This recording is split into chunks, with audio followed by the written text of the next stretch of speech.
देश के सबसे बड़े लोकतांत्रिक बहस के शो देश की बहस में मैं दीपक चौरसिया अपने साथ जुड़ने वाले मेहमानों का, मेरे साथ जुड़े हुए दर्शकों का और साथ ही साथ पब्लिक के मंच में जुड़ने वाले तमाम साथियों का वंदन करता हूं, अभिनंदन करता हूं, नमस्कार करता हूं। आप जानते हैं देश की बहस इकलौता बहस का शो है जो दर्शकों की राय के आधार पर चलता है। आप ही तय करते हैं कि आप किस विषय पर बहस देखना चाहते हैं और कार्यक्रम में सीधे लाइव अपने घरों से जुड़कर आप ही बहस की दशा और दिशा को आगे बढ़ाते हैं, उससे धार और रफ्तार देते हैं। आज पब्लिक के मंच में हमारे साथ जुड़ेंगे शाहिद खान वाराणसी से, मेरे साथ जुड़ेंगे रजनीश सिंह प्रयागराज से, मेरे साथ जुड़ेंगे ओपी शर्मा साहब मेरठ से, मेरे साथ राहुल मौर्य इंदौर से जुड़ेंगे। लेकिन सबसे पहले देख लेते हैं आज किस विषय को आपने देश की बहस का मुद्दा बनाना चाहा है। बहस का मुद्दा लखीमपुर खीरी कांड से जुड़ा हुआ है। लखीमपुर हिंसा पर सियासी संग्राम इतना क्यों बढ़ा? अभी की अगर बात करी जाए तो राहुल गांधी, प्रियंका गांधी, पंजाब के मुख्यमंत्री चन्नी और छत्तीसगढ़ के मुख्यमंत्री भूपेश बघेल इस वक्त लखीमपुर खीरी जिले में हैं। वो किसानों से और उस पत्रकार के परिजन से मिलने जा रहे हैं जिनकी लखीमपुर हिंसा के अंदर मौत हो गई। लेकिन दिन भर आज इस मुद्दे पर सियासी ड्रामा होता रहा। प्रियंका गांधी को इस मसले पर लखीमपुर जाते हुए हिरासत में जाना पड़ा था, उन्हें एक अस्थायी जेल के अंदर भी शिफ्ट किया गया था। लेकिन आज राहुल गांधी जब लखनऊ उतरे तो शासन और प्रशासन ने कह दिया कि यह बंदियोस्ती हो चुकी है, हालात सामान्य हैं। ऐसे में राहुल गांधी और उनके साथ चार लोग, क्योंकि 144 लगी है लखीमपुर खीरी जिले में, इसलिए कुल 5 लोग जा सकते हैं वहां पर हालात का जायजा लेने के लिए, पीड़ितों से मिलने के लिए। इसके बाद अब कल अखिलेश यादव भी वहां जाएंगे, बहुजन समाज पार्टी के राष्ट्रीय महासचिव सतीश चंद्र मिश्रा भी वहां जाएंगे।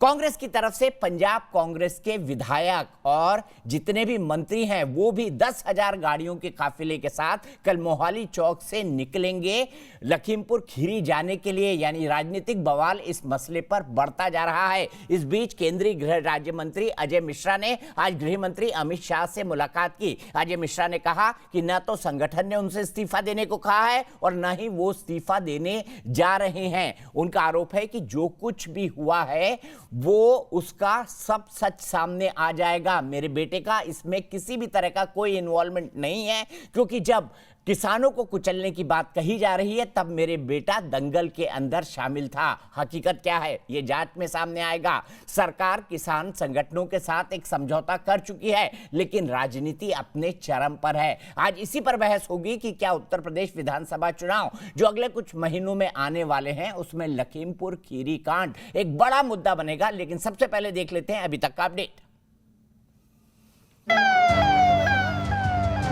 दिन भर सियासत का हर रास्ता लखीमपुर तक जा रहा था। जैसे ही राजनीतिक दलों को यूपी प्रशासन से लखीमपुर खीरी जाने की हरी झंडी मिली, सभी विपक्षी नेताओं ने लखीमपुर का रुख करना शुरू कर दिया। लेकिन इससे पहले कांग्रेस नेता राहुल गांधी और बीजेपी के बीच जमकर जुबानी जंग छिड़ी। ये जो यूपी में हो रहा है, किसानों को मारा जा रहा है, मगर इससे पहले हाथरस में भी हुआ था। तो ये सिस्टमैटिकली ये एक नई तरीके की राजनीति हो रही है उत्तर प्रदेश में। ये सिस्टमिक अटैक ऑन जो फार्मर्स आप बता रहे हैं, सिस्टमिक अपलिफ्टमेंट ऑफ फार्मर्स हुआ है। एक सिस्टमिक तरीके से किसानों को आगे बढ़ाने का काम इस सरकार ने किया है। अब डिक्टेटरशिप किस बात की है? क्यों डिक्टेटरशिप? क्योंकि भयंकर चोरी हो रही है। राहुल गांधी जी, एक अनसॉलिसिटेड एडवाइस है जो पूरा का पूरा परिवार, मां, बेटे, दामाद, जो सारे लोग चोरी के इल्जाम पर सुप्रीम कोर्ट से बेल पे बाहर हो, वो चोरी दिन में 5 बार नहीं करना चाहिए। यहां पे जो डेमोक्रेसी हुआ करती थी, आज हिंदुस्तान में डिक्टेटरशिप है। राहुल गांधी जी, देश में डेमोक्रेसी मौजूद है, तभी आप प्रेस कॉन्फ्रेंस करके नरेंद्र मोदी जी और भारतीय जनता पार्टी को अनर्गल सुनाते हैं, अनर्गल बातें करते हैं। आपका अधिकार है, करिए। सभी पार्टियों के 5-5 नेताओं को लखीमपुर जाने की इजाजत मिली, लेकिन राजनीति चरम पर तब पहुंची जब राहुल गांधी लखनऊ एयरपोर्ट पहुंचे और पुलिस प्रशासन से रूट को लेकर नोकझोंक होने लगी। ये देखिए, ये है यूपी सरकार का परमिशन, देखिए जरा इधर। जबकि यूपी प्रशासन ने साफ किया था कि शांति और व्यवस्था बनाए रखना प्रशासन की प्राथमिकता है। राज्य सरकार का उद्देश्य सिर्फ शांति व्यवस्था हर हालत में बनाए रखने की है। देश की बहस में चर्चा है कि लखीमपुर हिंसा की गहन जांच जरूरी है या फिर केवल राजनीति चमकाने की। और देश की बहस में हमारा आज का सवाल है, क्या लखीमपुर कांड यूपी चुनाव का सबसे बड़ा मुद्दा बनेगा? यस और नो में आप जवाब दे सकते हैं। आप शो के दौरान जो जवाब देंगे, कार्यक्रम के अंत में हम देश के बहस के दर्शकों की राय दिखाएंगे। आप हमारी वेबसाइट पर जा सकते हैं, आप हमारे मोबाइल ऐप को डाउनलोड करके वोट दे सकते हैं, आप हमारे ट्विटर हैंडल पर जा सकते हैं, आप हमारे फेसबुक पेज पर भी वोट दे सकते हैं। कार्यक्रम के बारे में अगर आपकी कोई राय है, सुझाव है, शो के अंदर शामिल होना चाहते हैं तो 9711002266 पर हमें व्हाट्सएप करें। मेरे साथ वरिष्ठ पत्रकार आशुतोष जुड़ेंगे, भारतीय जनता पार्टी की राष्ट्रीय प्रवक्ता शाजिया इल्मी जुड़ेंगे, मेरे साथ पॉलिटिकल एनालिस्ट और एक जाने माने किसान रमणीक मान साहब जुड़ेंगे, मेरे साथ भारतीय जनता पार्टी नहीं कांग्रेस के राष्ट्रीय स्पोक्स पर्सन गुरदीप सप्पल साहब जुड़ेंगे, मेरे साथ संयुक्त किसान मोर्चा के स्पोक्स पर्सन ही अगर ये कहा जाए तो गलत नहीं होगा, जगतार सिंह बाजवा साहब जो कि लखीमपुर खीरी होकर आए हैं वो जुड़ेंगे, और मेरे साथ लेफ्ट के नेता विवेक श्रीवास्तव जी जुड़ेंगे। लेकिन सबसे पहले मैं 1-to-1 एक्सक्लूसिव बातचीत के लिए चलता हूं प्रशांत कुमार जी के पास, जो कि एडीजी लॉ एंड ऑर्डर है और जिन्होंने एक बेहद महत्वपूर्ण भूमिका निभाई थी लखीमपुर खीरी कांड के बाद शांति लाने के लिए। उन्होंने किसान संगठनों के साथ समझौता किया था। प्रशांत जी, आपकी और किसान संगठन के जो नुमाइंदे थे वहां पर उनकी आपस में बातचीत हुई, बातचीत के बाद आप लोग एक समझौते तक भी पहुंचे और आपने मुआवजा राशि भी बांट दी और बाकी भी अपने कमिटमेंट पूरी कर रही है। लेकिन विपक्ष इस वक्त जो आरोप लगा रहा है, मैं कानूनी दृष्टि से आपसे जानना चाहता हूं कि किसी भी आरोपी को अभी तक गिरफ्तार नहीं किया गया है, दोनों तरफ के, क्यों? सर्वप्रथम तो मैं ये स्पष्ट करना चाहूंगा कि हम लोगों ने जो वार्ता की थी और वो जो विक्टिम पक्ष थे उनसे की थी, और वहां पर जो भी लोग थे उन्होंने वहां जो किसान संगठन के नेता थे उनको ये जिम्मेदारी सौंपी। उसमें वहां पंथ के अन्य लोग भी मौजूद थे और सबकी सहमति से ही ये बात हुई थी। ये एक बड़ी दुर्भाग्यपूर्ण घटना 3 तारीख की शाम में हुई, जिसमें कि कुल 8 व्यक्तियों की दुर्भाग्यपूर्ण मृत्यु हुई और उसके बाद से स्थितियां वहां काफी भयावह और प्रतिकूल हो गई। तो उत्तर प्रदेश के प्रशासन के लिए, पुलिस के लिए ये बहुत बड़ी चुनौती थी कि सर्वप्रथम हम कानून व्यवस्था को व्यवस्थित करें और उसके बाद से कोई कार्रवाई करें।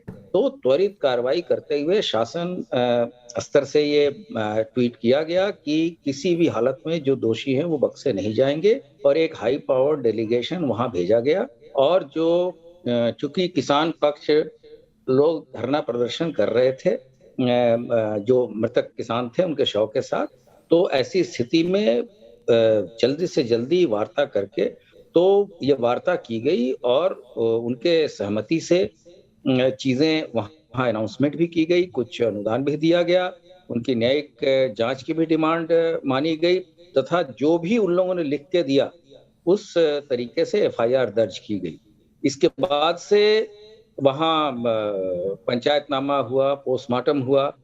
पोस्टमार्टम के बाद से 3 शवों की अंत्येष्टि कल शाम को हो गई और एक परिजन को ये डाउट था पोस्टमार्टम के बारे में, तो उनकी बात को सर्वोपरि मानते हुए शासन के द्वारा एक 4 सदस्यीय विशेषज्ञ चिकित्सकों का दल विशेष हेलीकॉप्टर से बहराइच भेजा गया, जहां दोबारा पोस्टमार्टम किया गया और उनके परिवारजन संतुष्ट होने के बाद से उन्होंने आज अंत्येष्टि अर्ली मॉर्निंग की। तो सभी शवों का निस्तारण सकुशल संपन्न कराया गया। इस बीच में कानून व्यवस्था की स्थिति पूरे स्टेट में सामान्य की गई और इस बीच में जो वहां के खीरी और बहराइच के जिला प्रशासन ने ये रिक्वेस्ट किया था कि वहां किसी भी बाहरी व्यक्ति को ना आने दिया जाए, इसके संबंध में जो रीजनेबल रिस्ट्रिक्शंस लगाए गए थे उसके तहत लोगों को रोका गया। आज जब स्थितियां अनुकूल हुई तो राज्य सरकार ने जिला प्रशासन के अनुरोध पे प्रत्येक राजनीतिक दल हो या प्रत्येक गुट के 4 या 5 लोगों को जाने की अनुमति दी गई, जिसमें सबका सहयोग मिल रहा है। और इसके साथ साथ एक कमेटी बना दी गई है जो 2 अभियोग पंजीकृत हुए हैं, उनके उस संबंध में त्वरित गति से साक्ष्यों के संकलन के बारे में कार्रवाई चल रही है और बहुत जल्द ही हम लोग इस केस का पर्दाफाश करेंगे। और जैसा कि शासन के द्वारा पूर्व में ही स्पष्ट किया जा चुका है कि कोई भी दोषी नहीं बख्शा जाएगा, तो हम इस केस में सही अभियुक्त को पकड़ के और कोर्ट में पेश करेंगे।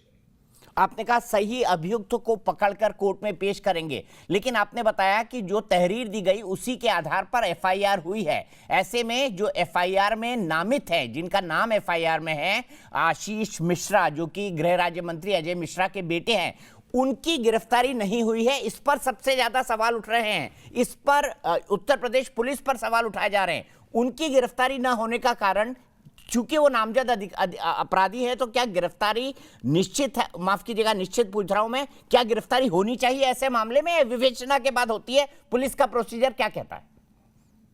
हाँ, ये देखिए, कोई भी चीज जो जिम्मेदार व्यक्ति है, इसमें अंतिम में जाके विवेचक को ही कोर्ट में गवाही देनी पड़ती है। सभी तरह के साक्ष्य ऐसे हाई प्रोफाइल केसेस में जो ह्यूमन विटनेसेस होते हैं, उसके हॉस्टाइल हो जाने के भी पूरे चांसेस रहते हैं। ऐसी स्थिति में सभी साक्ष्य वहां जो है, फॉरेंसिक साक्ष्य हैं, डिजिटल साक्ष्य हैं, सभी साक्ष्य मॉडर्न तरीके से एकत्रित किए जा रहे हैं ताकि कोर्ट में हम उस चीजों को प्रॉपर तरीके से रखें और आज ही जाके स्थिति वहां कानून व्यवस्था की सामान्य हुई है, तो हम आगे की कार्रवाई भी अब करेंगे और बहुत जल्द ही हम इसमें कुछ लोगों की गिरफ्तारी भी करेंगे। आपने जो प्रेस कॉन्फ्रेंस की थी उसमें कहा था 8 दिन के अंदर एक लॉजिकल कंक्लूजन तक हम पहुंचेंगे, तो क्या 8 दिन अब जब पूरे होंगे तब तक मोटे तौर पर इसकी विवेचना हो चुकी होगी? प्रशांत जी, देखिए, जो हमारी जवाबदेही है कानून के प्रति और जो कोर्ट के प्रति, हम उसके प्रति सजग हैं और हम इसमें पूरी तरीके से निष्पक्ष कार्रवाई करेंगे, क्योंकि शासन स्तर से भी इस संबंध में निर्देश मिले हैं और स्पष्ट निर्देश मिले हैं। तो इस प्रकरण में दूध का दूध, पानी का पानी होगा और समय रहते ही हम लोग इसमें कार्रवाई करेंगे। खबर यह है और किसानों का यह आरोप है, आपके पास प्रथम दृष्टया पुलिस से क्या जानकारी है? जो तिकोनिया गांव है उस पर जो ये हादसा हुआ है, इसमें आरोप किसानों का यह है कि अजय मिश्रा के बेटे आशीष मिश्रा गाड़ी चला रहे थे और उन्होंने वहां पर गोली चलाई। क्या इस तरह की कोई जानकारी पुलिस के पास है? ये चीजें जैसा मैंने बताया कि पोस्टमार्टम भी हुआ है, साक्ष्य एकत्रित किए जा रहे हैं। हम लोगों ने एक नंबर भी पब्लिक डोमेन में दिया है तथा एक अपना ईमेल आईडी भी दिया है कि कोई भी व्यक्ति जिसके पास इस घटना से संबंधित कोई भी साक्ष्य, वीडियो, ऑडियो हो तो वो हमारे साथ शेयर करें। हम उसका नाम गोपनीय रखेंगे और उसके बाद से उस पर कार्रवाई करेंगे।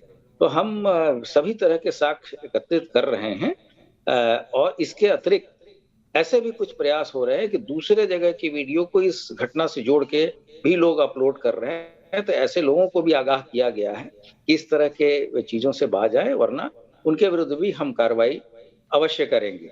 तो एक ये जटिल प्रक्रिया है, संवेदनशील मुद्दा है।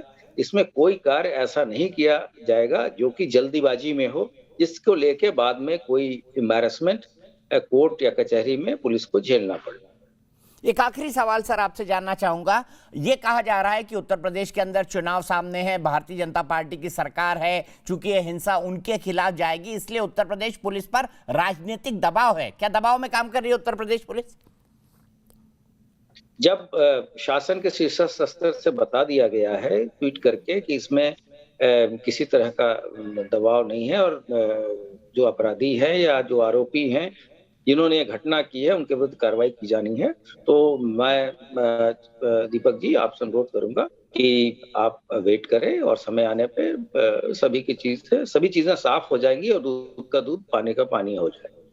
बहुत बहुत शुक्रिया प्रशांत कुमार जी आपने हमें बताया कि किस तरह से आगे की विवेचना चल रही है और विवेचना के आधार पर, यानी इन्वेस्टिगेशन के आधार पर किसकी गिरफ्तारी होनी है या किसकी गिरफ्तारी नहीं होनी है, ये उत्तर प्रदेश पुलिस तय करेगी। 8 दिन का वक्त दिया है ताकि दोषियों को गिरफ्तार करके जेल के सलाखों तक पहुंचा दिया जाए। ये वादा उत्तर प्रदेश पुलिस ने किसान संगठन और जो पीड़ित किसान परिवार हैं उनको किया है। इसी पर आगे बात करने के लिए मैं अपने साथ पूरे पैनल को इंट्रोड्यूस करूंगा। मेरे साथ वरिष्ठ पत्रकार और मेरे मित्र आशुतोष हैं, मेरे साथ भारतीय जनता पार्टी के राष्ट्रीय प्रवक्ता शाजिया इल्मी हैं, मेरे साथ थोड़ी देर में रमनीक मान साहब जुड़ेंगे जो कि एक किसान है, पॉलिटिकल एनालिस्ट हैं, मेरे साथ कांग्रेस पार्टी से गुरदीप सप्पल साहब हैं, राष्ट्रीय प्रवक्ता, मेरे साथ जगतार सिंह बाजवा साहब हैं, किसान नेता, और विवेक श्रीवास्तव जी हैं, लेफ्ट के नेता। सबसे पहले सप्पल साहब मैं आपके पास आना चाहूंगा। भारतीय जनता पार्टी आप पर यह आरोप लगा रही है कि राहुल और प्रियंका का वहां पर जाना आपस में एक दूसरे की कंपटीशन तो है ही, लेकिन साथ ही साथ आप लोग लाशों पर राजनीति करना चाहते हैं। कैसे जवाब देंगे भारतीय जनता पार्टी के इस आरोप का?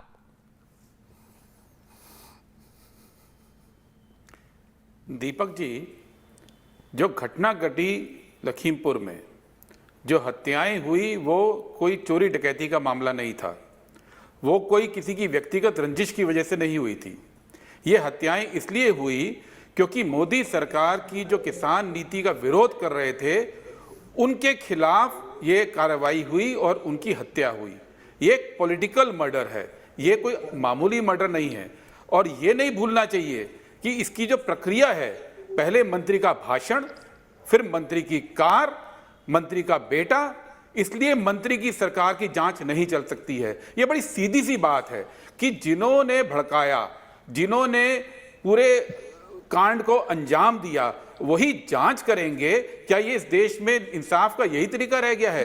इसलिए इसको आप टूरिज्म कहिए, इसको आप जो मर्जी कहिए, लेकिन इस देश के अंदर ये बड़ी विडंबना हो गई है कि अब भड़काने वाले भाषणों को शांति भंग नहीं करना माना जाता, बल्कि जो लोग बेचारे मजबूर हैं, जिनके घर के लोगों की जान गई है, उनके साथ खड़े होना, उनके संघर्ष में साथ देना, उनके आंसू पोंछना, इसको आप गलत मानने लगे हैं। ये इस देश का दुर्भाग्य है। लेकिन ये देखिए कि कम से कम इस देश में अभी भी ये संभावना है, अभी भी ऐसी पार्टियां मौजूद हैं जो वक्त पे लोगों के साथ खड़े होकर संघर्ष करना जानती हैं।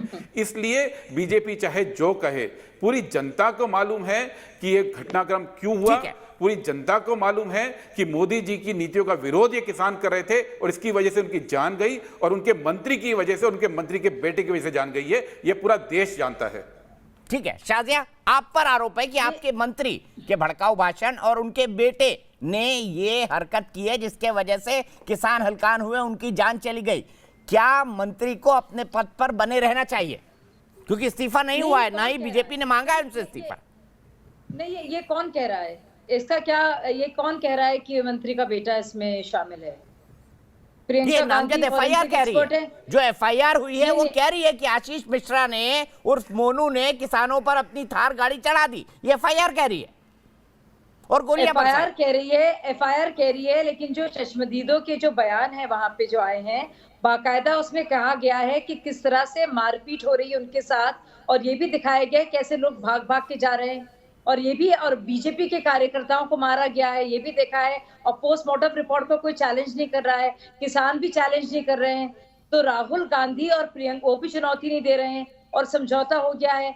तो सिर्फ इस वक्त पॉलिटिकल गिद्ध बनकर वहां पे आना और उसको मामले को सिर्फ राजनीति करना, क्योंकि हर तरह से ना तो कोई राजनीतिक आधार है कांग्रेस का और समाजवादी पार्टी का, हम देख रहे हैं, और सिर्फ इसमें ये राजनीति करने के लिए इस वक्त आना जरूरी है।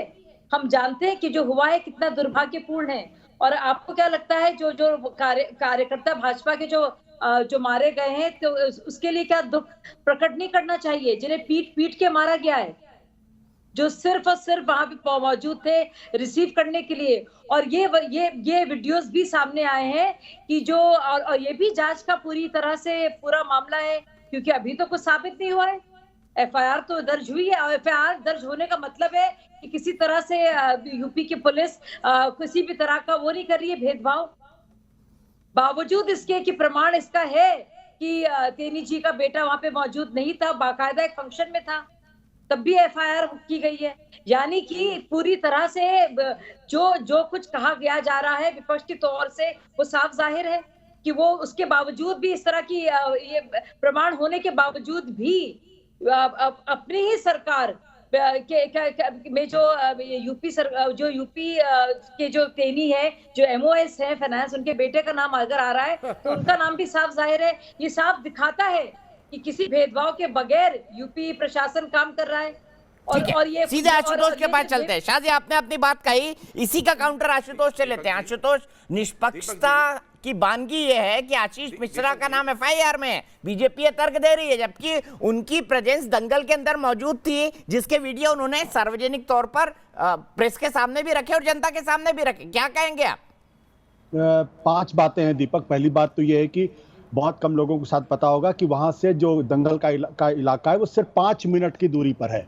यानी इस घटना को अंजाम देकर आप 5 मिनट के अंदर वहां पहुंच सकते हैं और आप ये छद्म क्रिएट करने के लिए स्वतंत्र हैं कि वो वहां पर मौजूद थे, क्योंकि पूरे समय की कोई रिकॉर्डिंग कभी होती नहीं।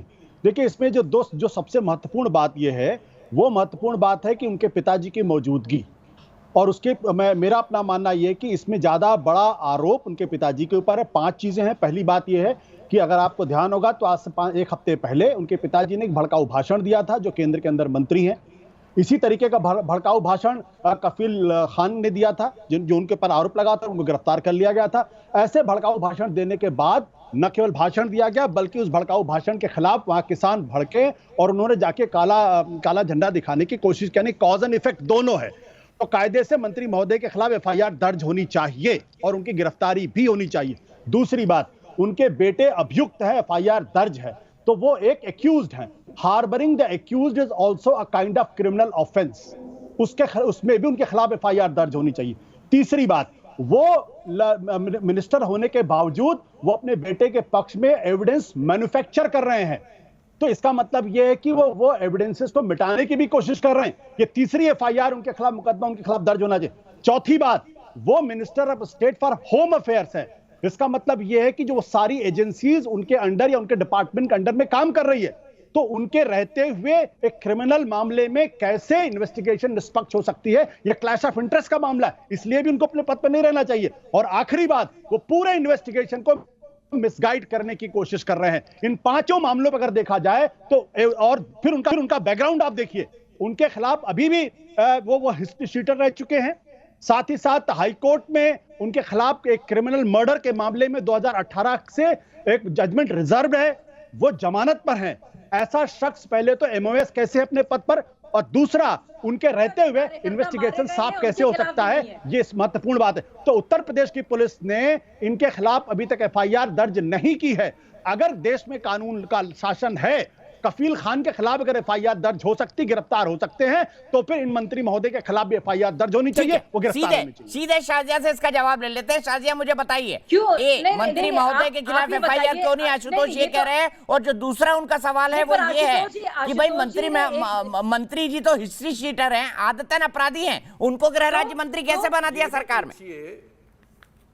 तो ऐसे तो आपका कोई भी मंत्री बचेगा नहीं, मतलब कोई भी मंत्री बचेगा नहीं। मुझे समझ में नहीं आ रहा है कि जब उनके बेटे और जो उनके साथी मारे गए और पर इल्जाम है, तो उनके मंत्री पर, उनकी मंत्री बनने पर और उनकी चार्जशीट पर क्या ताल्लुक है, मुझे समझ में नहीं आया। ये क्या लॉजिक दे रहे हैं? आई थिंक बहुत कंफ्यूज है आशुतोष जी, क्योंकि मंत्री महोदय तो वहां पे मौजूद भी नहीं थे, तो और उनके बेटे भी मौजूद नहीं थे, लेकिन उनको कुछ कहना है क्योंकि मंत्री जी के जो बेटे, क्योंकि सारा मामला सामने आ गया है, मंत्री जी के बेटे थे नहीं और मंत्री जी के बेटे के कॉन्वॉय की अब बात हो रही है, तब इन्होंने पूरा पलट दिया है सीन। अब पहले तो मंत्री के बेटे को लेकर थे, अब भड़काऊ भाषण जो 1 हफ्ते पहले दिया गया था, अब बात उसमें आ गई है, क्योंकि उनको समझ में आ गया है कि उसमें होने वाला है नहीं कुछ। और इतनी बेवकूफ लग रही है प्रियंका गांधी जी बेचारी, जो पहुंच गई है, ये हुआ है, ये हुआ है, ये हुआ है, और हुआ कुछ नहीं है, क्योंकि ना तो मंत्री जी थे ना उनका बेटा था।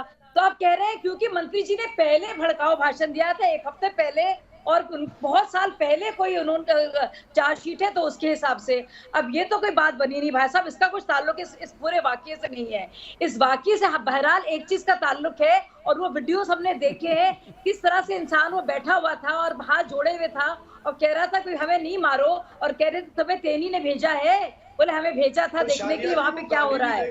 और ये हाँ, वो भी देखा वीडियो हमने, सुनिए और ये देखिए कैसे गिद्ध लोग हैं, और फिर कैसे मार मार के क्या है, और ये कोई भूल नहीं सकता कि देखिए कितने ये किस तरह के लोग हैं और कैसे मामले को बदल रहे हैं कि पहले तो बेटे को किसी तरह से उसका नाम डालो, फिर बेटा का तो प्रमाण आ गया सामने, बेटे का नाम सामने आ गया तो पिता पर किसी तरह से करो, किसी तरह से मामले को डिफ्लेक्ट करो कि वहां पे उपद्रवी मौजूद थे, बॉर्डर एरिया में दंगा फसाद की पूरी तैयारी थी, वहां पे लोग जो है बाकायदा एक फसाद करने के मूड में थे, पूरी तरह से एक पूरी कॉन्स्पिरेसी के तहत वो लोग आए थे और एक बहुत बड़ा हंगामा करना चाह रहे थे। ये एक बहुत बड़ा खतरा है हमारे देश की आंतरिक सुरक्षा को, ये खतरा है आंतरिक सुरक्षा पर खतरा। जगतार सिंह जी, मैं 1 मिनट में आपके पास आ रहा हूँ, गुरदीप सप्पल से जवाब लूंगा क्योंकि प्रियंका गांधी पर आरोप लगा है। रुक जाइए शारदा जी, आपने अपनी बात कही, लेकिन उससे पहले राहुल मौर्य इंदौर से मेरे दर्शक जुड़ गए हैं। राहुल, क्या कहेंगे लखीमपुर खीरी कांड पर? सर, सबसे पहले तो मैं अपनी बात रखने से पहले एक बात कहना चाहूंगा कि हम लोकतांत्रिक देश में रहते हैं और लोकतांत्रिक देश हमें यह बताता है कि हमें यहाँ पर कुछ कहने का, कुछ सुनने का, हमें विरोध करने का, सभी चीजों का हक है, अपनी बात रखने का। और साथ में हम एक ऐसे देश में रहते हैं क्योंकि हम भारतीय संस्कृति से आते हैं। सबसे पहली चीज ये है कि अगर कहीं पर कुछ हादसा हुआ है तो उसे हम राजनीति से अलग कर दें, क्योंकि हर वक्त राजनीति नहीं की जा सकती है। सबसे बड़ी ये चीज है कि जिस तरह से सरकार हो या फिर विपक्ष हो, विपक्ष कम से कम आपने देखा है जिस तरह से पूरा मीडिया दिखा रहा है कि 72 घंटे तक पूरा पॉलिटिकल ड्रामा चलता आया है। ये पॉलिटिकल ड्रामा मतलब इसकी जरूरत क्या है समझ में नहीं आ रहा। जिस तरह से इसकी जरूरत क्या है पॉलिटिकल ड्रामे की, ये समझ में नहीं आ रहा है। क्या एक हादसे को पॉलिटिक्स से दूर नहीं रखा जा सकता? सप्पल साहब इसका जवाब देंगे, लेकिन सप्पल साहब ये भी बताइए, आप लोग किसानों के हक में खड़े हो गए, खड़े भी होना चाहिए, लेकिन उस आदमी का क्या जो हाथ जोड़ रहा था, बोल रहा था मुझे मत मारो, मुझे गाड़ी चढ़ाने के लिए नहीं भेजा गया, उन लोगों का क्या जो भारतीय जनता पार्टी के कार्यकर्ता या मंत्री जी के समर्थक थे जिनको डंडों से पीट पीट कर मार डाला गया, उन लोगों का क्या उनके लिए कोई संवेदना नहीं? उस पत्रकार का क्या जिसकी जान चली गई, जो अपनी लाइन ऑफ ड्यूटी में था? दीपक जी, मुझे जवाब पूरा करने दीजिएगा। आपने 2 सवाल पूछे और एक शाजिया जी ने वहाँ। पहले तो शाजिया आलमी जी को ये मालूम होना चाहिए कि उनकी स्क्रिप्ट में बहुत झोल है। जब ये घटना घटी तो पूरे चैनलों पे खबर चली, सब चैनल्स पे ये खबर चली कि मंत्री जी के बेटे पे जानलेवा हमला हुआ। फिर बाद में वो खबर बदल गई और बोला कि वो कुश्ती देख रहे थे। फिर वो बाद में खबर बदली और हुआ कि FIR हुई कि वो वहाँ पे मौजूद थे। और अब ये लीपापोती पूरी हो रही है। और ये क्यों हो रहा है? क्योंकि गाड़ी भी है, वीडियो भी है।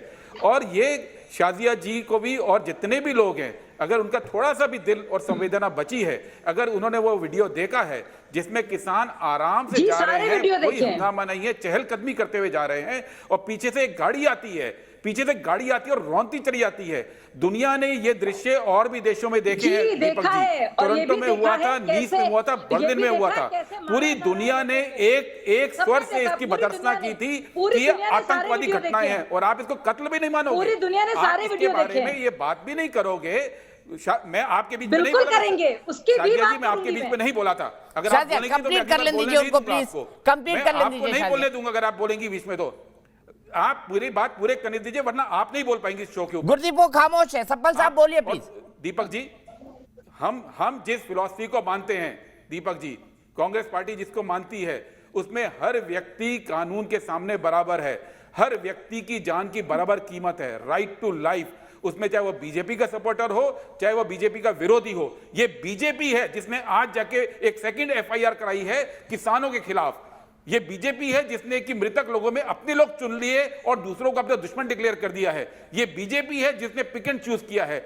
हम बात क्यों कर रहे हैं? प्रियंका गांधी वहां गई, शाजिया जी एक महिला है, वो जानती हैं कि महिलाओं को रात के टाइम गिरफ्तार नहीं करते, वो जानती हैं कि बिना वारंट के कोई गिरफ्तार नहीं होता, वो जानती हैं कि बिना वारंट के, बिना मजिस्ट्रेट के सामने पेश किए 24 घंटे ज्यादा नहीं रह सकते हैं। ये कौन सी सरकार है जहां पे ना सुप्रीम कोर्ट की गाइडलाइन चलती है, ना कानून का राज चलता है, जो मनमर्जी आती है वो चलती है। और ये इनको मालूम होना चाहिए। आपके एक दर्शक अभी राहुल ने बोला, मैं राहुल जी आपको बता दूं कि इस देश के अंदर मौलिक अधिकार हैं। मौलिक अधिकार कौन कौन से होते हैं? सबका हनन किया, राइट टू लाइफ आपने छीन लिए, वहां पे लोगों को कुचल डाला। राइट टू लिबर्टी कि कोई जा नहीं सकता है वहां पे। नहीं, ये प्रूफ नहीं हुआ किसने किसको कुछ लाया है। जब गांधी जी चंपारण के आंदोलन में गए थे, जब ठीक है। गांधी जी चंपारण के आंदोलन में गए, ठीक है, कंक्लूड करिए सब्बल साहब 10 सेकंड में कंक्लूड करिए। मैं रमनीक मान, जगतार सिंह बाजवा और बाकी लोगों मुझे के पास किसी जाना की है। इजाजत नहीं चाहिए, ये मेरा देश है। जी गांधी जी ने ये बोला, ये मेरा देश है, मुझे किसी की इजाजत नहीं चाहिए। और इसी वजह से संविधान के अंदर ये अधिकार है कि कोई व्यक्ति कहीं भी जा सकता है। राजनीति करो। गांधी जी इसके खिलाफ थे।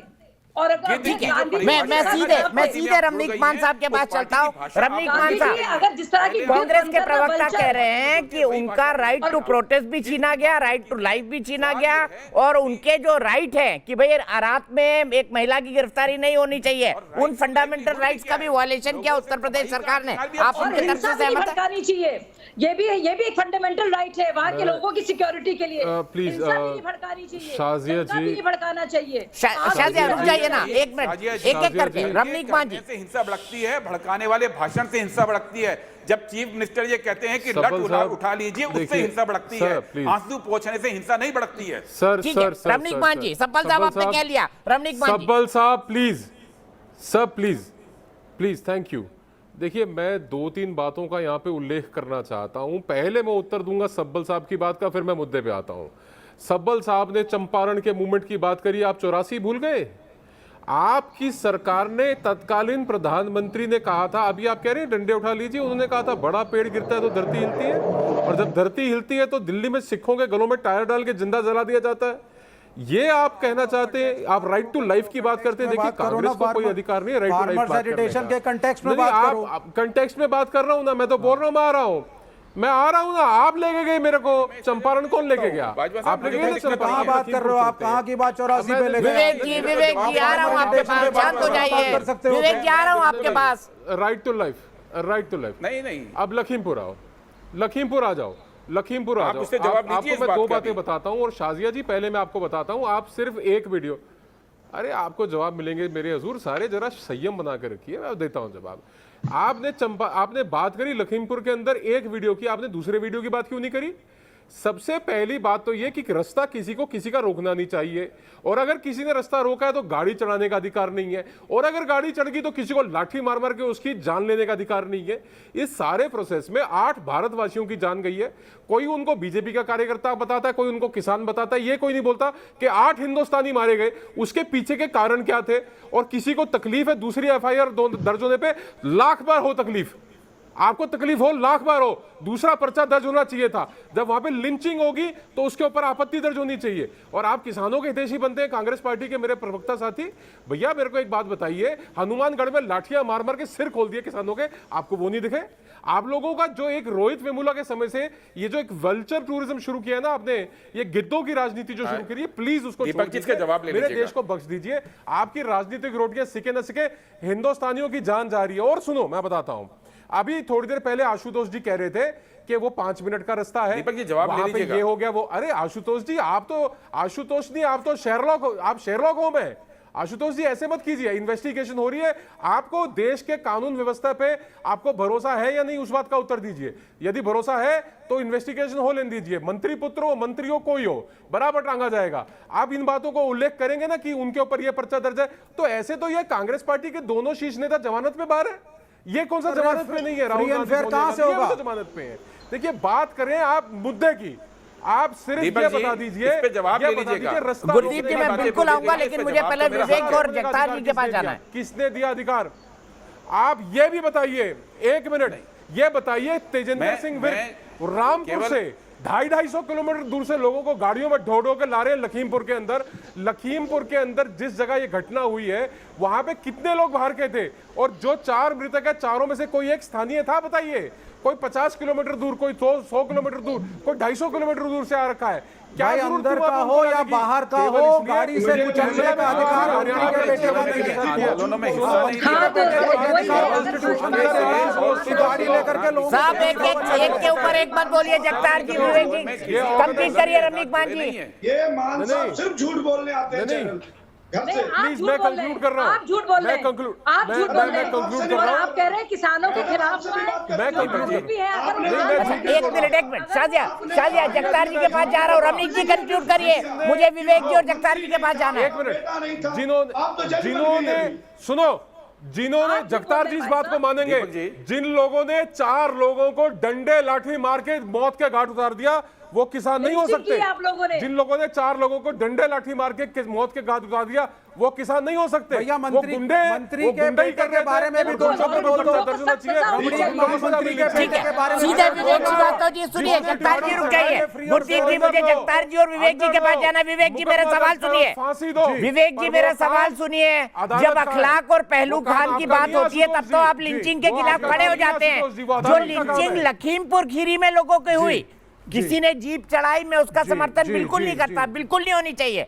अगर वाकई में वहां पर लिंचिंग हुई है, टीवी पर तस्वीरें हैं कि डंडे मार मार के लोगों को मार दिया गया, जान ले ली गई, उस पर आप जैसे लोग क्यों पहुंचे? कहां गए मानवाधिकार? आप सुनिए, कहां गए मानवाधिकार बताइए। हम बिल्कुल बोलेंगे। आप सुनिए, आप साफ साफ सुन लीजिए। स्टेट स्पॉन्सर्ड वायलेंस हुई है, स्टेट स्पॉन्सर्ड, जिसमें नरेंद्र मोदी को गुजरात से शुरू हुए,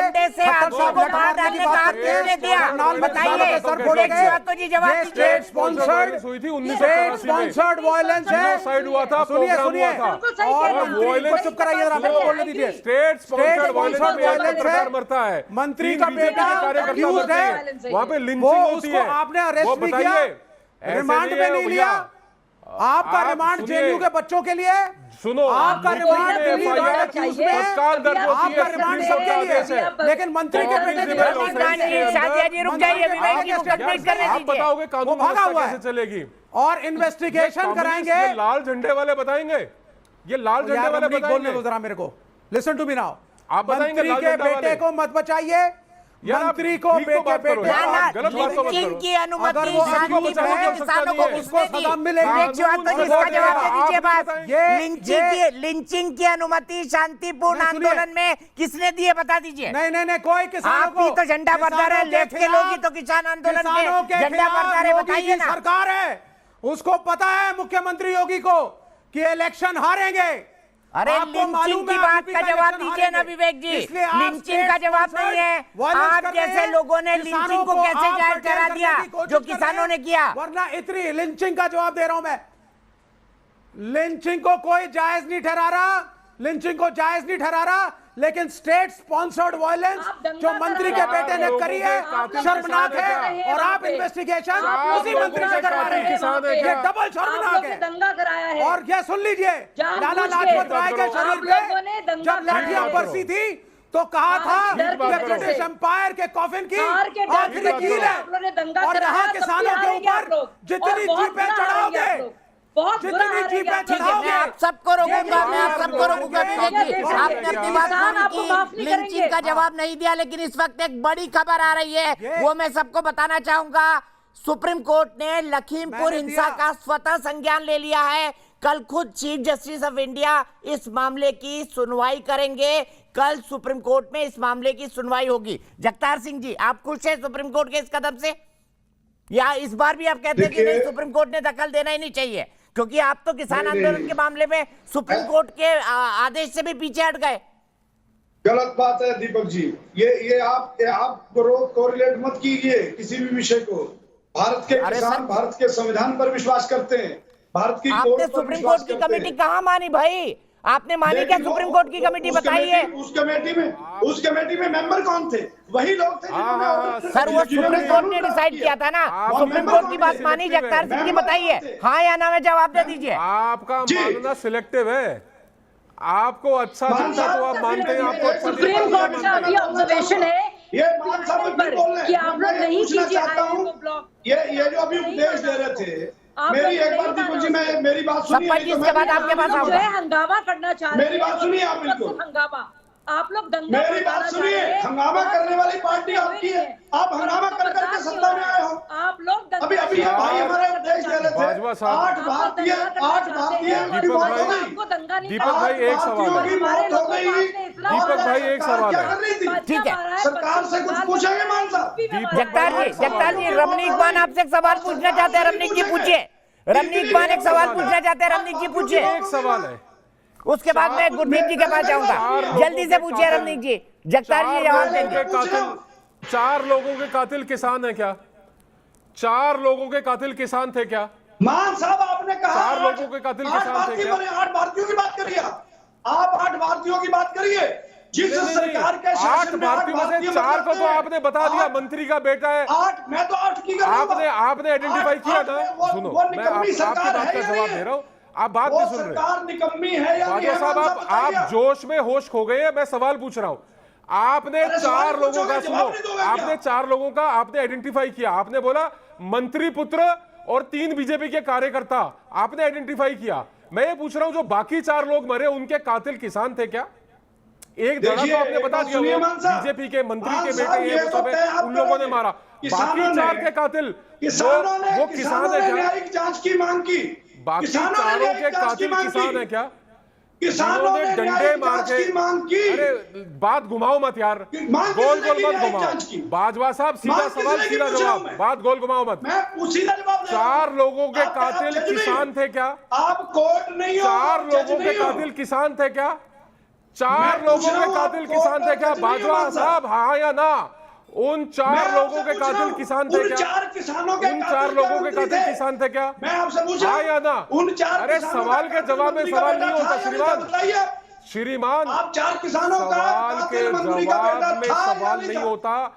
आपने 4 को आइडेंटिफाई किया, आपने पर्चा दर्ज करवाया, उसके अंदर नाम। चलो आप एक दूसरे को रिपीट कर रहे हैं। मैं गुरदीप सप्पल जी के पास चलता हूं, तब तक ओपी शर्मा जी को तैयार करिए मेरठ से। रमनीक जी, जगतार सिंह बाजवा जी, अब आप एक दूसरे, आप एक ही बात रिपीट कर रहे हैं दोनों। गुरदीप सप्पल जी, कई आरोप लगे आप पर। पहला आरोप लगा 1984 का, दूसरा आरोप आप पर लगा कि नहीं आप तो राजनीति करना चाहते हैं। क्या कहेंगे? क्या 1984 जो कह रहे थे ये स्टेट स्पॉन्सर्ड किलिंग है लखीमपुर खीरी में, तो क्या 1984 स्टेट स्पॉन्सर्ड किलिंग नहीं था? यही सवाल उठाया अभी रमनीक मान ने। अरे व्यक्तिगत ना हो प्लीज, आरोप ना लगा। जगतार जी, रमनीक जी रुक जाइए। गुरदीप सप्पल की आवाज से।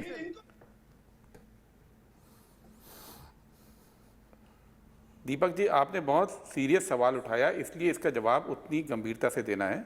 लेकिन पहले छोटे सवाल का जवाब दूं, फिर इस पे आऊँगा। हनुमानगढ़ के अंदर जो हुआ, वो आंदोलन जो था, वो शायद मालूम नहीं लोगों को, वो इसलिए हो रहा था क्योंकि केंद्र सरकार राजस्थान में धान की खरीद का टाइम तय नहीं कर रही थी और लोग ये आंदोलन कर रहे थे कि चीफ मिनिस्टर सरकार को, केंद्र सरकार को चिट्ठी लिखे ताकि केंद्र सरकार जैसे पंजाब हरियाणा में धान की खरीद शुरू की है एमएसपी पे, वैसे ही वहां पे भी शुरू करे, हनुमानगढ़ में भी। और इस आंदोलन के बाद जिसमें धक्का मुक्की हुई, थोड़ी लाठी भी चली थी, उसके बाद अशोक गहलोत जो मुख्यमंत्री हैं, उन्होंने पीयूष गोयल को रात को चिट्ठी लिखी ताकि किसानों के पक्ष में कांग्रेस पार्टी खड़ी है, इसलिए ये बात की गई। ये वो आंदोलन केंद्र सरकार के खिलाफ था, वो राज्य सरकार के खिलाफ नहीं था। अब जो सीरियस बात है, क्योंकि आज सुबह से बात बोली जा रही है और अभी भी बोली गई, 1984 में दंगे हुए, उन दंगों का दर्द भी मैंने झेला है, खुद पर्सनली झेला है। बीजेपी की तरह दंगों पे गर्व करने की बात नहीं है। उस वक्त ये भी सच है कि कांग्रेस पार्टी सत्ता के अंदर थी, लेकिन उसके बाद ये भी सच है कि इस देश के अंदर सिखों के लिए दो सर्वोच्च प्लेटफॉर्म है। एक भारत की संसद है और एक हमारा स्वर्ण मंदिर है हरमंदिर साहिब अमृतसर में। और कांग्रेस पार्टी ने अपनी गलती मानते हुए, डॉक्टर मनमोहन सिंह जब प्रधानमंत्री थे तो उन्होंने संसद के में खड़े होकर भारत से माफ़ी मांगी और कहा कि हमारे टाइम पे गलती हुई, हम माफ़ी। और सोनिया गांधी ने जाकर हरमंदिर साहिब में स्वर्ण मंदिर में मत्था टेका और माफ़ी मांगी। और सिखों के अंदर हम रोज़ अरदास करते हैं दीपक जी, ये आपको नहीं मालूम, जो सिख नहीं हैं, जो सिख हैं उनको सब मालूम है।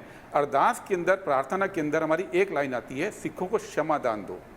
क्षमादान क्यों? क्योंकि सिख बड़े दिल के होते हैं, क्षमा करने की बात करते हैं, आगे बढ़ने की बात करते हैं। और कांग्रेस पार्टी को भी इसलिए माफ़ किया जाता है क्योंकि अब जो कांग्रेस पार्टी सोनिया गांधी के अध्यक्ष बनने के बाद देश के सामने आई, उस कांग्रेस पार्टी ने देश को 10 साल एक सिख प्राइम मिनिस्टर भी दिया, उस कांग्रेस पार्टी ने सेना चीफ भी दिए, उस कांग्रेस पार्टी ने DIG भी दिया। और जिस दिन वो कांग्रेस पार्टी दोबारा से नफरत की बात करने लगेगी, जिस दिन वो कांग्रेस पार्टी नफरत की बात, आप बीच में मत टोकिए, जिस दिन कांग्रेस पार्टी नफरत की बात करेगी, जिस दिन कांग्रेस पार्टी दंगों की बात करेगी जैसे RSS बीजेपी करती है, तो उतने ही कड़े तौर पे विरोध करूंगा जैसे आज मैं RSS का विरोध करता हूं। क्योंकि कोई भी इस देश के अंदर दंगा भड़काएगा, जो भी फिलॉसफी उसके खिलाफ हम खड़े हैं। लेकिन ये बात समझना चाहिए बीजेपी को, जो बार बार ये बात कहती है बीजेपी के दंगों में आपने कही अपनी बात गुरदीप जी प्रभावी तरीके से कही। अब मैं आपको रोकता हूं, ओपी शर्मा मेरठ से मेरे एक दर्शक जुड़ गए हैं। बनाए मुस्लिम को प्रधानमंत्री में चैलेंज करता हूं, ये बीजेपी को अपने गिरेबान में झांकना चाहिए। पहले मैं इसका जवाब लूंगा। मेरे साथ राजेश चौधरी जो स्पोक्स पर्सन है उत्तर प्रदेश बीजेपी के, वो जुड़ गए हैं। क्या एक मुसलमान को प्रधानमंत्री बनाएगी बीजेपी? इसका जवाब लूंगा। लेकिन ओपी शर्मा मेरठ से मेरे एक दर्शक, उसके बाद आशुतोष के पास जाऊंगा। ओपी शर्मा जी क्या कहेंगे लखीमपुर कांड पे? जी, लखीमपुर कांड के बारे में आपका कोई पर्टिकुलर सवाल है? नहीं, आपको क्या लगता है, क्या राजनीति है, क्या जानबूझकर किया गया, क्या जानबूझकर गाड़ी चढ़ा दी गई? आपको क्या लगता है? देखिए, मैं एक एडवोकेट के नाते आपके मीडिया में जो आने वाली खबरें हैं उनको देख रहा हूं, और उन खबरों के हालात से आप देख रहे होंगे कि जो भी चीज़ें आपके सामने आ रही हैं, चाहे वो वीडियो वायरल हो रहे हैं, चाहे वो प्रिंट मीडिया में आ रही हैं, चाहे वो इलेक्ट्रिकल मीडिया में आ रही हैं, उससे आप ये देख रहे हैं कि घटना किस तरह से हुई और क्या हुई। लेकिन इसमें एक बहुत बड़ा जो सामने तथ्य आया, वो मिस्टर अजय मिश्रा जो हमारे राज्य मंत्री हैं भारत सरकार के, उन्होंने अभी कुछ दिन पहले एक बयान दिया जो वायरल हो रहा है आपके मीडिया में। कल भी मैंने देखा उसको टीवी पर, जिसमें स्पेशली कहा गया कि या तो ये किसान लोग सुधर जाएं, नहीं सुधरते हैं तो हम सुधार देंगे। ठीक है, मैं यहीं पर रोकूंगा शर्मा जी, आपके लिए मेरे पास वक्त इतना ही था। सीधे मैं चलूंगा आशुतोष के पास। आशुतोष, क्या 1984 का मामला खत्म हो गया क्योंकि कांग्रेस ने माफी मांग ली, एक सिख को, डॉक्टर मनमोहन सिंह जी को प्रधानमंत्री बना दिया? गुरदीप ये आर्ग्यू कर रहे हैं, और उसके बाद जवाब लूंगा मैं रमनीक भाई से। देखिए, 1984 के दंगों के लिए कांग्रेस को अभी माफ नहीं किया जा सकता, लेकिन उसका एक पक्ष ये भी है कि उसमें आरएसएस के भी काफी लोगों का नाम था, उनके खिलाफ भी एफआईआर दर्ज है। तो ये दूसरी बात ये है कि कम से कम कांग्रेस पार्टी ने एक काम तो किया कि 2002 के गुजरात दंगों की तरीके से उस पर गर्व नहीं किया है। और आज देश के एक बहुत बड़े नेता हैं जिन्होंने इस घटना के बाद कहा था हर क्रिया की एक बड़ी प्रतिक्रिया होती है। अगर उनका ये कहना सच था तो फिर ये बात लखीमपुर में क्यों नहीं लागू होनी चाहिए? लखीमपुर में जो कुछ हुआ, जिन लोगों ने मॉब लिंचिंग की है, उनकी पहचान होनी चाहिए और उनके खिलाफ कड़ी से कड़ी कार्रवाई होनी चाहिए। लेकिन इस बात को बिल्कुल नहीं भूलना चाहिए कि शांतिपूर्वक जो किसान चल रहे थे उनके पीछे कौन लोग थे जिन्होंने गाड़ियां चढ़ाई हैं। अगर वो गाड़ियां नहीं चढ़ाई गई होती तो लिंचिंग का मामला नहीं होता। ये सच्चाई है, और इसको जो लोग सीधे रमनीक मान जी से जवाब ले लेते हैं। लिंचिंग के पीछे भी गाड़ियां चढ़ाना जिम्मेदार है आशुतोष, साफ तर्क दे रहे हैं रमनीक जी। देखिए, आशुतोष जी बड़ी जल्दी बात को बदलते और बड़े मीठे मीठे तरीके से अपनी बात रखने का प्रयास करते हैं। पहले मैं उत्तर देता हूं। मैं नाम लूंगा 3 पुरस्कृत किया जिनको कांग्रेस पार्टी ने 1984 में सिखों के नरसंहार के लिए। नंबर 1 पे कमलनाथ को मुख्यमंत्री बनाया गया। नंबर 2 पे सज्जन कुमार, उनको निरंतर नहीं भैया, जो बात आएगी तो दूर तक जाएगी। आपको जवाब आपकी बात का भी मिलेगा, संयम रखिए। नानाजी देशमुख ने उनको पुरस्कृत किया गया, उनको केंद्रीय मंत्री बना के रखा। एक बात सुनिए, आप कई बार मेरा नाम लेके, अरे भैया सुनो, ये कई बार मेरा नाम लेके बोल चुके हैं। आपकी बात सुनने के लिए नहीं, आपका प्रवचन सुनने के लिए नहीं आया सर। आपको याद है कि नहीं याद है? अपनी बात कह ली, नानाजी देशमुख आरएसएस के बड़े नेता हुआ करते थे। आपने अपनी बात सुनी, मेरी सुनी, क्यों सुनो भैया? आप उसका जिक्र क्यों नहीं करते? सुनिए 1984 में जो नानाजी देशमुख ने चिट्ठी लिखी थी, उसका जिक्र आप क्यों नहीं करते? उन्होंने आशुतोष कंप्लीट करने दीजिए उनको, मुझे ब्रेक भी लेना है। आशुतोष भाई क्यों नहीं करते आप? भाई उसका भी जिक्र करिए ना, उसका भी जिक्र करिए जो चिट्ठी नानाजी खो रहे हैं भैया। अगर नहीं आप, अरे मेरे बड़े भाई, आप मानसिक संतुलन खो रहे हैं श्रीमान, आप मानसिक संतुलन खो रहे हैं। मेरी बात कहने दीजिए। असभ्य भाषा का इस्तेमाल करते हैं आप, हमेशा असभ्य भाषा का इस्तेमाल करते हैं। आपके पेट में दर्द होता है, आपके पेट में दर्द होता है। नानाजी देशमुख आपका चिट्ठी का ध्यान रखिए का प्रयोग किया मैंने, मेरे को बता दिया। नानाजी देशमुख भारतीय जनता पार्टी के बड़े नेता थे और साथ ही साथ आरएसएस के फाउंडर मेंबर्स में थे। मेरे और आपकी बात नहीं है। होंगे भाई, होंगे भैया, होंगे।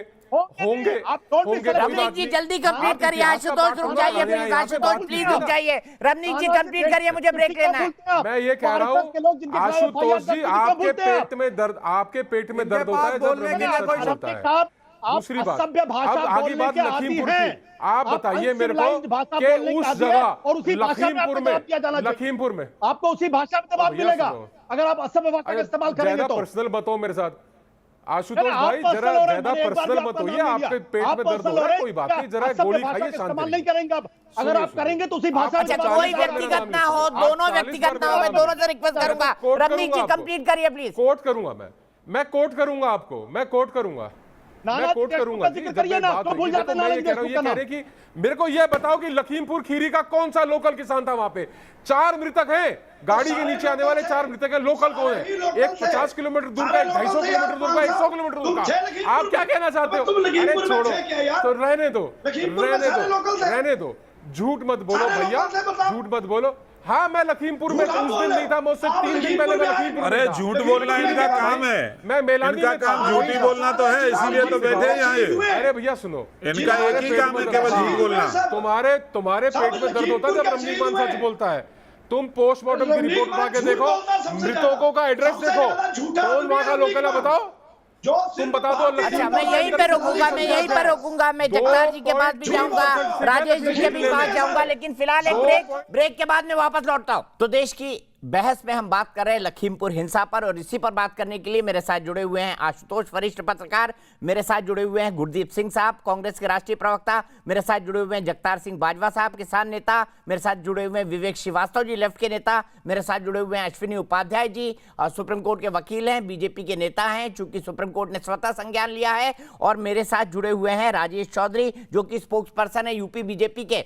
देखिए, सीधी तस्वीरें आ रही है लखीमपुर के पालिया गांव से, जहां इस वक्त राहुल गांधी और प्रियंका गांधी पहुंचे हैं। गुरदीप सप्पल साहब, क्या कहेंगे इस विजिट पर? क्योंकि इस विजिट को पॉलिटिकल टूरिज्म और पता नहीं क्या क्या कहा जा रहा है भारतीय जनता पार्टी की तरफ से, और कह रहे हैं कि खोया हुआ जनाधार है जो कांग्रेस शायद कभी ना प्राप्त कर पाए उत्तर प्रदेश चुनाव से पहले। कैसे लेंगे इस क्रिटिसिज्म को भारतीय जनता पार्टी? क्या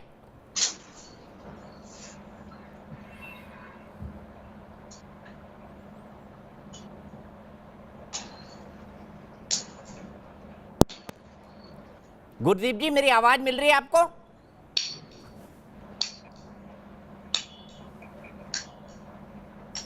आपको आ रही है मेरी आवाज? जी बिल्कुल, बोलिए, आप अनम्यूट कर लीजिए अपने आप को। कैसे लेंगे इस क्रिटिसिज्म को? दिखाइए तस्वीरें राहुल जी और प्रियंका जी। मैं ये कह रहा हूं कि अभी दीपक जी अभी मान साहब ये कह रहे थे कि वहां पे मरने वाले लोग लोकल नहीं थे। तो ये राहुल गांधी, प्रियंका गांधी लखीमपुर में किन लोकल लोगों के घर पहुंच गए हैं सांत्वना देने और मिलने? ये लोकल लोग नहीं थे। ये तो उनकी बात यही झूठी साबित हो गई। और वैसे कोई बात नहीं है, झूठ बोलते हैं, इनका ट्विटर अकाउंट भी सस्पेंडेड है झूठ बोलने के कारण। उससे अलग हट के बात करते हैं। सवाल सिर्फ इतना सा है, टूरिज्म की बात छोड़ दीजिए। मुझे पता है यूपी सरकार ने नए नए टूरिज्म स्पॉट बनाए हैं इस देश के अंदर। उसमें उन्नाव भी आता है, उसमें हाथरस भी आता है, उसमें गोरखपुर में मनीष गुप्ता टूरिज्म के लिए गए थे, देखने गए थे, उसमें लखीमपुर भी आता है। तो टूरिज्म की बात पॉलिटिकल जुमलेबाजी में नहीं जाऊंगा। मेरा सीरियस सवाल है कि 302 में नामजद व्यक्ति जो मंत्री के बेटे हैं उनको गिरफ्तार क्यों नहीं करेगी सरकार? जबकि यही सरकार पिछले साल, इस साल जनवरी में किसान आंदोलन में एक व्यक्ति थे गुरमुख सिंह, दीपक जी, वो 3 युद्ध लड़े थे। 1962 का युद्ध, 65 का युद्ध, 71 का युद्ध, फौजी 3 युद्ध लड़े हुए। उनको कोविड वायलेशन के नाम पे किसान आंदोलन से उठा के 3 महीना जेल में बंद कर दिया। यही सरकार यूपी की नोएडा में 70 लोग पूल पार्टी करे थे, उठा के बंद कर दिया। कि यही सरकार है यूपी की जो ट्विटर पे पोस्ट करने पे बंद कर देती है। लेकिन 302 का मुकदमा जिसके अंदर वीडियो मौजूद है, जिसमें लोग मारे गए हैं, जिसके अंदर नामजद हो गए हैं, उसमें गिरफ्तारी नहीं होगी। ठीक है, जवाब ले लेते हैं। कौन सी सरकार चलाई जा रही है? ये कौन सा नियम कानून इस देश के अंदर है? ये सवाल है मेरा। ठीक है, नामजद व्यक्ति जिसके खिलाफ 302 का मुकदमा है, गिरफ्तार क्यों नहीं है? खुला क्यों घूम रहा है? राजेश चौधरी जी बताइए। केवल एफआईआर दर्ज होने से कोई भी व्यक्ति दोषी नहीं हो जाता। एफआईआर की फुल फॉर्म जानते होंगे, ये हमारे मित्र फर्स्ट लेकिन कोविड में मुकदमा दर्ज हुआ, तहरीर दी गई, उस पर मुकदमा दर्ज हुआ। सुनिए मेरी बात सुनिए, मुकदमा दर्ज हुआ, उस पर जांच हो रही है। जो व्यक्ति दोषी होगा उसको मैंने जेल जितनी भेजने का गिरफ्तारियों की काम किस्से सरकार सुनाए उस करेगी। पे भी बोल दीजिए किसी ना। को नहीं बख्शा छोटी छोटी जाएगा। बात पे यूपी और गवर्नमेंट पहले गिरफ्तार ये करती मांग है रहे थे, ना, आप सुनिए ना जिनके बात। घर तोड़ती है, आप बुलडोजर मेरी बात चलाती सुनिए, है, वो बीच क्या में मत बोलिए। इन्वेस्टिगेशन के बाद चलाती बीच में है? मत बोलिए, मेरी जो बात सुनिए। बुलडोजर चलते हैं वो आप इन्वेस्टिगेशन के मांग कर बाद रहे थे, चलते हैं। किसान सबसे पहले मांग कर रहे थे। नहीं, मेरे को बताइए इसकी कि जो जुडिशियल बुलडोजर चलते इंक्वायरी हैं वो होनी चाहिए, इन्वेस्टिगेशन के जुडिशियल बाद इंक्वायरी चलाते हो हैं। रही है। इसके लिए एसआईटी का गठन कर दिया गया, किसानों को मुआवजा दे दिया गया, किसान परिवारों को कोई प्रॉब्लम नहीं है। ये राजनीतिक गिद्ध हैं, ये अपनी राजनीतिक रोटियां वहां सेकना चाहते हैं, ये जलती हुई चिताओं में रोटी अपनी राजनीतिक सेकना चाहते हैं। इन्हें किसी के प्रति कोई सहानुभूति नहीं है, कोई सहानुभूति इनको नहीं है। शाहिद खान, मेरे दर्शक वाराणसी में जुड़ गए, फिर एक क्विक कमेंट विवेक जी का लूंगा। शाहिद, क्या कहेंगे लखीमपुर कांड पर, जल्दी से बोलिए। जी भाई साहब नमस्कार। लखीमपुर की घटना दुर्भाग्यपूर्ण घटना है, ऐसी घटना नहीं होनी चाहिए। और इस घटना ने एकदम इंसानियत को शर्मसार कर दिया है। लेकिन ये जो घटना हुई है, इसमें जो गाड़ी चला रहे हैं वो भी आपराधिक प्रवृत्ति के लोग हैं, और जो लोग बेरहमी से लोगों को मार रहे हैं वो हमारे अन्नदाता किसान नहीं हो सकता, वो भी आपराधिक छवि के लोग हैं। क्योंकि ठीक है, मैं सीधे विवेक श्रीवास्तव जी के पास चलूंगा। विवेक श्रीवास्तव जी, ये भी आम जनता कह रही है कि जिन लोगों ने पीट पीट कर मार दिया उन पर आप क्यों खामोश है? उनकी भी तो आलोचना कर दीजिए और कहिए किसानों ने पीट पीट कर मारा है, क्योंकि किसानों पर ही आरोप है कि उन्होंने पीट पीट कर मार दिया। हम नहीं खामोश है, हम नहीं खामोश है। हम मॉब लिंचिंग पे खामोश नहीं है, उनको सजा जरूर गिरफ्तारी की मांग करेंगे। जो वायलेंस इंस्टिगेट कराई थी सरकार ने और मंत्री के बेटे ने, it was an instigated violence. ये मिनिस्टर का बेटा गुंडागर्दी कर रहा है। मिनिस्टर खुलेआम किसानों के खिलाफ आपत्तिजनक भाषा का प्रयोग करते हैं। उस व्यक्ति को मार दिया, उन लोगों के खिलाफ कार्रवाई की आपने। क्या ये सरकार आप चाहते हैं देश के अंदर जो किसान विरोधी हो? और अगर आप इंस्टिगेट करेंगे तो रिएक्शन होगा। मैं उस रिएक्शन के फेवर में नहीं हूं, लेकिन इसकी शुरुआत माननीय वो किसानों के बेटे सुपुत्र ने करी है, भारतीय जो जनता दोषी पार्टी है के कार्यकर्ता और है, उसको इसलिए कड़ी वो से दोषी कड़ी है। सजा मिलनी चाहिए। भारतीय जनता पार्टी और उसको राजेश जी रुक जाइए, कंप्लीट करना दीजिए विवेक को, विवेक को नहीं। ड्राइवर को कौन कोर्ट के सामने अश्विनी जी कुछ कहना चाहते हैं? अश्विनी जी, सुप्रीम कोर्ट ने भी स्वतः संज्ञान ले लिया है, क्या किसान इस बार भी सुप्रीम कोर्ट के लिए कहेंगे कि नहीं भाई सुप्रीम कोर्ट जो कह रहा है हम एग्री नहीं करते उससे? क्योंकि पिछली बार कमेटी को ठुकरा दिया था सुप्रीम कोर्ट की। दीपक जी, आज स्वतः संज्ञान ले लिया है, कल माननीय चीफ जस्टिस साहब इसको सुनेंगे। आइटम नंबर 17 है, इसका मतलब 11:30 से 12 के बीच में इसमें सुनवाई होगी। बात फिर वही घूम के आती है, आखिर ये धरना प्रदर्शन किसके खिलाफ हो रहा है? जब आज की डेट में वो कानून एक डेड लेटर बन चुका है। डेड लेटर मैं कह रहा हूं, वो कानून एग्जिस्ट नहीं करता। सुप्रीम कोर्ट स्टे कर चुका है। अब तो जब दोबारा कभी स्टे खुलेगा, वो स्टे तब खुलेगा जब दोनों पक्षों की दलीलें पूरी हो जाएंगी, जब संविधान की जो वैलिडिटी टेस्ट हो रही है वो टेस्ट हो जाएगी, तब जाके उसका स्टे खुलेगा। तो हम इसलिए कह रहे हैं, जब ये कानून एग्जिस्ट नहीं करता, कानून स्टे हो चुका है, कानून डेड लेटर हो चुका है, कानून लागू नहीं है, कानून तो ये हवा में विरोध हो रहा है। ठीक है, मैं यहीं पर रुकूंगा। अश्विनी जी, अफसोस मेरे पास वक्त इतना ही है, लेकिन सवाल, क्या लखीमपुर कांड यूपी चुनाव का सबसे बड़ा मुद्दा बनेगा? 30% लोग कहते हैं हाँ और 70% लोग कहते हैं नहीं। फिलहाल एक ब्रेक, लेकिन न्यूज नेशन पर खबरों का सिलसिला लगातार जारी है।